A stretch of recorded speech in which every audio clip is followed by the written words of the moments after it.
Saudaraku, telah terjadi kebakaran sebuah rumah sekitar pukul 17.00 waktu Indonesia Barat di Kampung Pinangan, Kecamatan Kebayakan, Kabupaten Aceh Tengah yang berdekatan dengan SMA Negeri 2 Ujung Temetas pada Minggu 18 Februari 2024 sore. Rumah tersebut adalah milik Kurniadi Nurdin, 60 tahun. Menurut saksi mata di lapangan, api dengan cepat melahap struktur rumah tersebut. Diketahui kebakaran dari adanya kepulan asap hitam keluar dari atap rumah.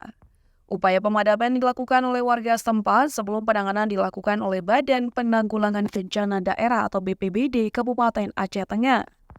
Tak lama berselang, BPBD Aceh Tengah menurunkan 3 unit armada pemadam kebakaran dan 1 unit fire zip dari Posko Induk Takengon untuk memadamkan kobaran api yang meluas. Untuk penyebab kebakaran saat ini masih diselidiki oleh pihak kepolisian setempat. Dari Aceh Tengah, Romadani, Tribun Gayo.